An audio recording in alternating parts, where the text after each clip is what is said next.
Good morning. Today we're going to take a look at the ISObus control system in a John Deere screen. We're going to run through some of the settings, some of the troubleshooting things to look for, and the major screens that you need to be aware of. So, first of all, this is the screen we're going to be working with today, and I will run through some of the buttons. First of all, finding us. This is an older screen, but you're going to go to the menu button, and you're going to find Agri-King, or on some units it's called a sprayer. Once you select that, you're going to open up our system. Okay, when you open up our system, you're going to have the main screen, and all of these are customizable. Okay, I have this one set on duty cycle because I like to see what the motor's running at. Agri-King applied, the tons you're set on. Okay, let's go through the 5 major screens you're going to go through. So you go to configure. Configure brings you into these tabs. Tab A and Tab B are the only two you're going to be concerned with. Tab A is where you're going to set your harvest rate if you're running it like an SM10. If you want to run it on mass, you check mass, and then it will no longer do that. We are not ready to do moisture yet. Do not check moisture because that will screw up some of the settings. And also, very critical, the test speed has to be checked. If the test speed is not checked, nothing will work, whether you're running it as an SM10 or on mass. So make sure test speed is checked. If they call you it's not working, tab A on configure and make sure test speed is checked. Okay? We're not going to run on mass today, so I'm going to uncheck that. B, this is where you're going to change your polarity. That's the only thing you're going to do. Closed polarity on an ISObus will have it communicating with the header wire. Okay, so A and B. If you go back home, you'll see on the run button or the hold button, there's a little I in the corner. That indicates that it is looking for the header wire and your polarity is correct. Once they start chopping and feed is going through, that little I will go away. But that tells you your polarity is right. So, configure, tab B, you can change this to open. Now you will be able to run manually if you have a problem with the header wire. You go back home, you see the little I is gone. Now we can hit run and it is running. Okay?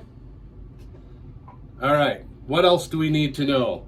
We're gonna go configure, tab B, we're gonna change this back to closed. Now we're back on the header wire. Okay? Now, next level would be your channel 1 setup. Channel 1 setup, you're only looking at 2 different tabs. I know this looks like a lot, but you're really looking at 2 different tabs. Operation is where it's going to come up. This is where you're going to set your target rate and how much you want it to adjust up and down with each push of the button up and down. Okay? It's all you're going to do on there. System. This is where you would do any calibration. This is where you set your pulses per pound or your cal number. Here's where you go to your fine-tune meter. And this is where you can do your calibration.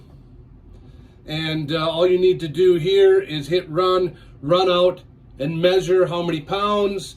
And then you just enter in the mass measured, and it'll automatically change your cal number, tell you here. You hit confirm.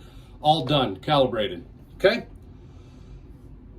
We'll hit confirm on that. We go back. Those are the only 2 tabs you're going to work with on this screen. And again, to get there, we go configure, brings you here.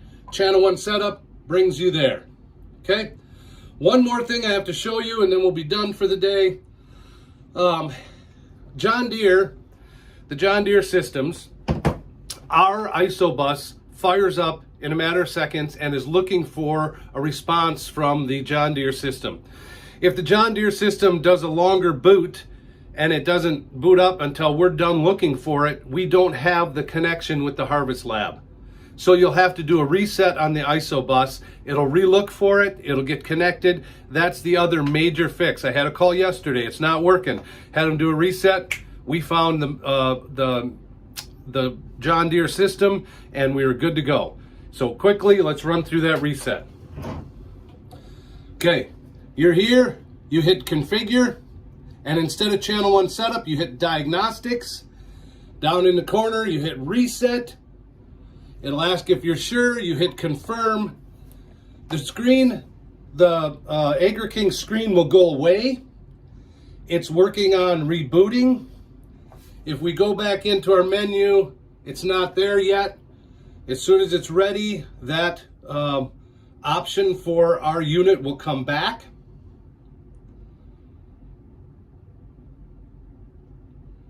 There it is. Click on it and you're good to go. Now it will be connected to the John Deere system, and that should solve most of your problems. Hopefully that was helpful. Thanks for all you do out there in the field, and keep those machines running. Have a good day.